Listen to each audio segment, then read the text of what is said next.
Welcome back to Good Morning Transfers. Now, John Cross from the Mirror reported last night that Arsenal are ready to enter the race to sign the Crystal Palace defender, Marc Guéhi. Our understanding is that he is a player that they have held a long-term interest in as well. Interesting this, isn't it, James? I mean, look, Arsenal are rock solid defensively. They've got a number of defenders who can play centre-back and a very established, clear number one, number two pairing. Can you really see them going in for another A-list defender?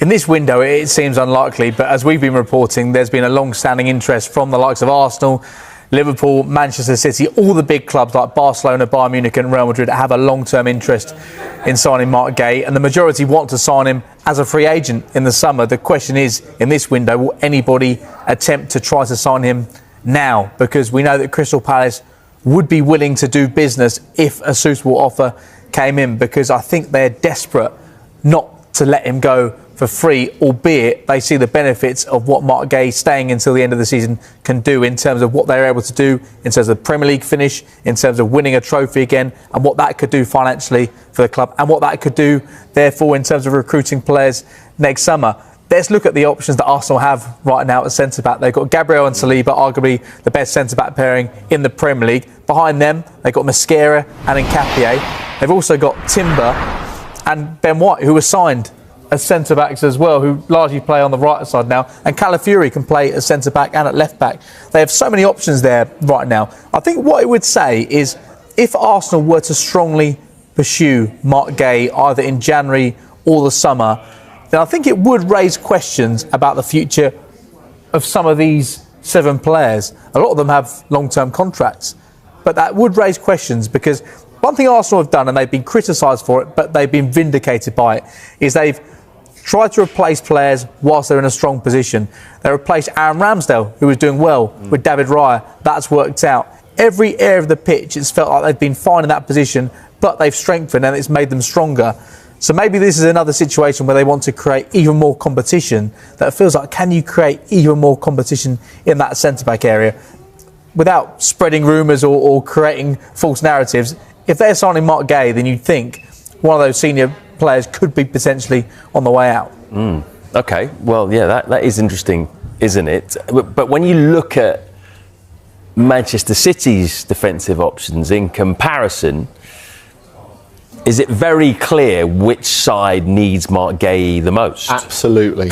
Absolutely. There's no doubt about that. And I guess that's why this has come to the fore again in recent days, because you look at the absences at the moment of Dias, of Gvardiol, the fact that John Stones, you never quite know where you are fitness-wise. Kuzanov has struggled to prove himself of the appropriate level so far, even though he's one for the future, I would argue. And then you've got the recall for Max Allain, who's done very, very well at Watford. But we're talking about a massive step up. Yeah. Him coming from the Championship into the middle of a Premier League title race. And so we've got Nico Gonzalez on there because Pep said he might have to play him at centre-back the other day. Yeah, exactly. So I think it's clear where they are.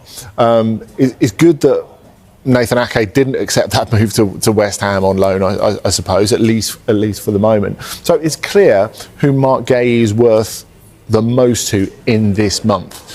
City have got an opportunity. They've got to go in all guns blazing in terms of fee and in terms of wages to make it irresistible to. Well, 35 million was the number in the summer. Would you think Man City might even have to offer that same again? Maybe more. Maybe More more. than in the summer? Yeah, because Palace know exactly how much Manchester City need him at the moment. Yeah. And I think that's the thing. Part of the Arsenal interest, or the acceleration of the Arsenal interest, must be dictated by, can we let City get him? I mean, as James says, I think you look at that list of centre-backs and you think, how much longer will Ben White be there, for example?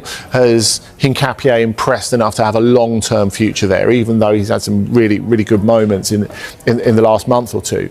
But part of it has to be, we have got this golden opportunity to win the Premier League, and let's get ahead of them.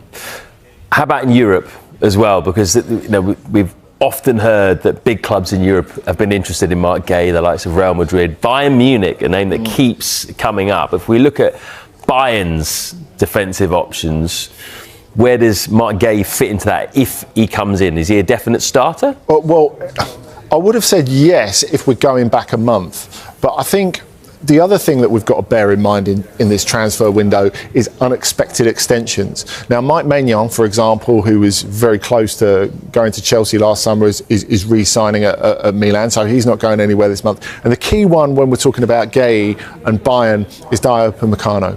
And if we go back to September, October, they're miles apart on wages, Bayern and Upamecano. Now they're really close. He's really close to signing again, and this makes a massive difference. Like, they don't feel that Guéhi is going to be a priority target for them. I don't think. I think other clubs are going to be ahead of them in a queue because they've committed so much money on Upamecano.